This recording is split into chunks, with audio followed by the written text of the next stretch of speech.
Hey guys, this is Emmanuel here in Las Vegas, your emotion code practitioner. Just want to do a really quick video in regards to the emotion code. So we're still reading here, doing our commentary, and by the way, I just wanted to make sure that you notice that these opinions expressed in these videos are not from Healer's Library or from the company of Dr. Bradley Nelson. This is just my personal opinion. These are my thoughts in regards to my experience with what I've seen in the last year, almost like a year with our practice, maybe working with about 1,000 people so far. And so, like I said, I just wanted to make sure that everyone's aware of that this is something that kind of was my opinion, kind of what I've seen so far, and hopefully it adds more value to you just because it's sort of a testimonial of Dr. Bradley Nelson's testimonial. So it's almost like something that to show the validity that what he's doing is really amazing, and that it's something that I believe we need more people doing the emotion code. And so I want to start off with page 71. Actually, we left off, I think, on 65. And so we are going to do 65 all the way to 71. So it says here that trapped emotions affect you in two distinct ways, mentally and physically. Let's talk about how they affect you mentally first. They will cause you to feel an exaggerated emotional response. Let's first examine some real-life situations where trapped emotions were exerting an obvious mental effect. So one of the most dramatic examples of this occurred with Marie, a beautiful and kind-hearted patient in her 50s. A year before she came to me, her only son had been brutally murdered. As you might imagine, the death of her son was a horrible blow to Marie. To make matters worse, the trial of her son's murder kept getting delayed in the courts, so she couldn't put it behind her. She was having a difficult time dealing with life when she first came to see me. In the years since her son's murder, she'd been completely caught up in her grief and loss. When we tested her for trapped emotions, we found one after another related to her son and his death. We released them. After that, Marie was free. She went back to being the well-balanced person she always was. Even though she misses her son and will always feel his absence, she's one of the happiest, most well-balanced people I know. Her trapped emotions were throwing her off balance by sustaining a negative vibration. Once we eliminated them, she was able to deal with her loss in a healthier way. Interesting about a death, I also want to kind of mention here, just kind of a little tip in regards to receiving trapped emotions. Sometimes the trapped emotion is exactly on the age that a certain thing happened or an event happened. But I've also seen emotions maybe like a year later or 2 years later due to the fact that someone could really experience an emotion pretty strongly as if it's happening to them again, almost like reliving the event in their mind, otherwise known as reminiscing, and that they can also receive a trapped emotion from reminiscing very strongly. Here's something that's interesting. I was working with a friend of mine who unfortunately his sister committed suicide. And that was around 29 years old, but then I found sadness or sorrow in 31. The only thing that came to her mind was his sister. But what he didn't understand was that he's like, why would I receive it 2 years later? That makes no sense. And I said, well, that's what, me being a tough friend, I said, well, that's what your body said, so let's have fun and figure it out. So then he said, okay, yeah, so he really started thinking about it, and then what he found out is that at 29, he was in charge of her trust. And because of that, basically, he had to go to court. It was a bunch of like family feuds and things going on. So he had to deal with that for guess how long? 2 years. And what happened was he told me, he says, wait, that makes a lot of sense that actually I felt sorrow at 31 because that's around the time where all the court trials ended and I was by myself. And I was by myself in my home, and I remember that I really started missing my sister, aka sorrow, trapped emotion, entered his body. So again, it's just very interesting, and because of that, it's easy for him to feel sorrow over and over and over again. Now, he probably experienced sorrow before that, but this one added to it, so he becomes more reactive to that emotion, but we released it, so I'm happy for him. So I just wanted to kind of share with you that this one here is where it was kind of spot on the age of when it happened, but sometimes you can have these trapped emotions that may show up a year later, and it's just someone that's like, it's almost like post-trauma or post-emotional baggage of something that happened. that it can continue. For example, you could still not be over a relationship and it's 2 years later. And so you might receive trapped emotions because you're not over that relationship, even though the relationship is over. So anyway, so let's talk about the next thing, Sarah and the Jfk Assassination. I will never forget Sarah, a 71-year-old woman who came to me for treatment. I began to ask her subconscious mind through muscle testing what she needed. We found that she had a trapped emotion of sadness. While her conscious mind may not remember things very well, your subconscious mind remembers everything that has ever happened to you. Of course, and the way I love to think of the subconscious mind is basically like, think of all the things that are happening in your body right now. Heartbeat, cells moving, glands pumping, heart pumping. There's so many things happening there, like, brain sending electromagnetic signals. You name it. There's just so many things. If we were actually had to consciously make all those things happen, our body would collapse. We would basically die within 4 seconds, just because first of all, we're not good at multitasking in the first place. Maybe women can do it, maybe 7 or 8 things at the same time, but men, probably one thing or 2 things, but let alone a million things that are happening, like, in your body, we'd pretty much be toast. And so, again, that's how powerful your subconscious is that it can do millions of things at the same time simultaneously to sustain your body. So it also is a very amazing record keeper. I have a theory that when you die and you start seeing all these different things happening in front of you, it's almost like your subconscious is unloading, and basically your all those memories. It's not like you're imagining things and just just seeing a vision. It's just you tapping into your subconscious completely and basically finding out that you remember actually every single thing. I know a friend who had an NDE experience, near-death experience, and he said that. He says, wow, I actually remembered a conversation that I had with someone who was a girl and how much pain I caused her after that conversation, but I haven't thought about that in years. And so that's kind of what we're tapping into the emotion code, is we're tapping into that perfect record keeper, that perfect video camera that never turned off, 1080p, that just sees everything, and that we tap into that. And so every smile you've had, every tear you've dropped, every corner you've turned is within the subconscious. And so that's what we're tapping into.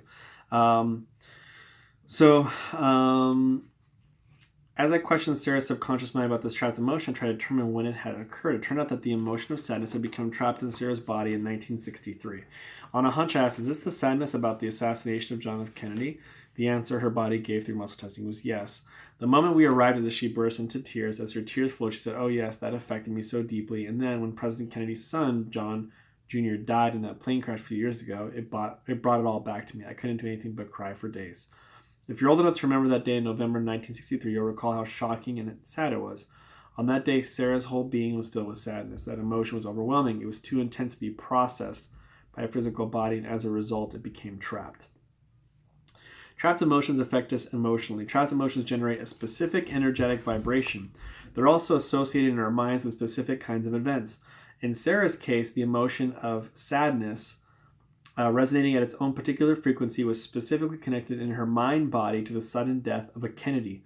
When John Kennedy Jr. was tragically killed, her natural sadness for that event was amplified by the trapped emotion already stuck inside of her. So I have a lady, client friend, who very similar, September 11th, we have a ton of people that perhaps have a trapped emotion of sadness, shock, panic that is still within their body. So they easily feel shock and easily feel sadness from September 11th. I have about 2 ladies that I work with that for whatever reason were highly affected by that event. And it's almost like they're reliving it. It doesn't take too much to relive it. Because an energy is stuck inside of her. So part of her body where the energy of this emotion was lodged was already functioning at its best that it could, immersed for nearly 40 years in the sadness of JK's death. When she got the news of John Kennedy Jr.'s death, her entire body fell into resonance with the emotion that was trapped. The result was that, instead of crying a little and moving on, Sarah cried for days, and the pain of that day in November 1963 came back to her full force. In fact, that pain had never really left her at all. In a literal and fascinating way, part of her body had never stopped feeling that deep sadness. This is a perfect example of how a trapped emotion can persist for many years and cause you to experience similar emotions in an exaggerated way. The way I put this, and I think I might have mentioned this before, it's kind of like a time machine where you're there experiencing something. Let's say it's sadness. Let's say me, for example, I got divorced at a certain year. I would take my time machine and fly back to when I felt sadness in this divorce, and then it's almost like I'm reliving that moment in my life. Now it's over exaggerated sadness, and then you time machine back to your current state, and now it's this blown up out of proportion emotion when it could have just been, just I felt it and I experienced it and I'm very present with it. I'm very not present with it because I'm flying back into time. There's these timeline triggers, if you will, that basically you fly back to. We're like a time traveling society where we're here, and then the next second, because you're giving us an experience that an emotion that we experienced a long time ago and there's trauma behind it, I fly back there a lot. I'm a time traveler, and I go there and I come back, and so everything gets over accentuated, and then we probably regret the way we act once that comes out. The way we, if we lash out in anger and lash out in sadness, we're like, why am I so sad? Or I'm so sorry for being angry. I don't know what came over me. I'll tell you what came over you. You plugged in your time machine. That's what came over you. Okay, so when trapped emotions are never released, you may feel that pain and heightened response for the rest of your life. It's so unnecessary because your trapped emotions can easily be gotten rid of. Before I released her sadness, I decided to ask whether emotion had been residing in her body for almost 4 decades. What tissues in her body had been laboring within the sphere of this deep sadness all those years? What was the effect upon these tissues? The subconscious mind knows these answers full well, and finding out is easy as asking. The answer shocked both of us. Muscle testing showed that the trapped emotion of sadness was lodged in the area of her left breast. Sarah and I stared at each other for a moment in wonder. She was a survivor of breast cancer. 4 years before, her left breast had been removed in a surgical mastectomy. This trapped emotional energy had become lodged in her left breast, where it remained. Why her left breast and not some other area of her body? Perhaps she had a greater vulnerability in her left breast due to a low-grade infection, a prior injury, or some other imbalance. My own feeling is that it became trapped in these tissues that lay so close to her heart because of her love for President John F. Kennedy. Whatever the reason for its location, the trapped emotion stayed in her body as the years went by, caused a constant low-level irritation in her tissues, and this may have been a contributing factor to the cancer.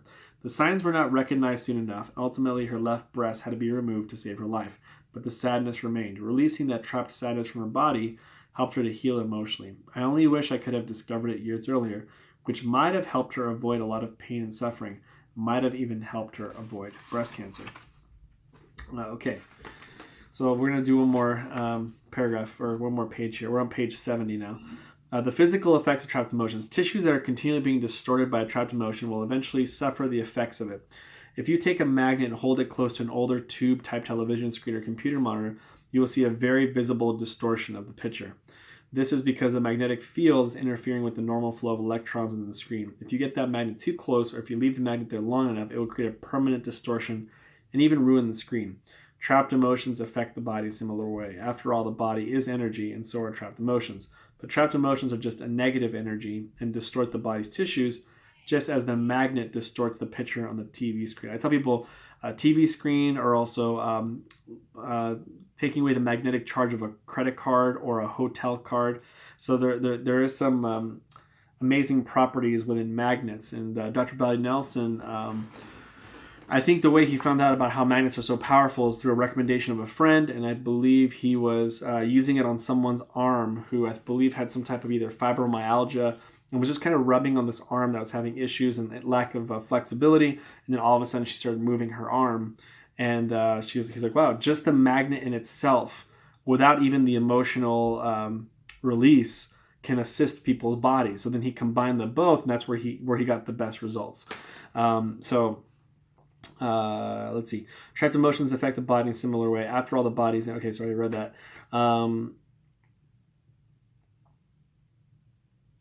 This is why the release of a trapped emotion will often cause immediate relief of discomfort, other symptoms, and possibly the reversal of some diseases. I think that is this is very fertile ground for further research, which could yield profound insight into the disease process. It is my experience that trapped emotions can exert an astonishing influence over the tissues of the body. What happens when those tissues are continually irritated over time? The first symptom is often pain or subtle malfunction, which can be difficult to detect. If tissues are irritated over a long period of time, the tissues may eventually enter a state of metaplasia, or change. In other words, the specific type of cell begins to revert back to a more primitive cell. The next steps is malignancy or cancer. While there are a variety of things that are thought to cause cancer, I believe firmly that trapped emotions are a contributing factor to the disease process, as I believe there are too many, if not most, other diseases. Every cancer patient I treated was found to have trapped emotions embedded in the malignant tissues.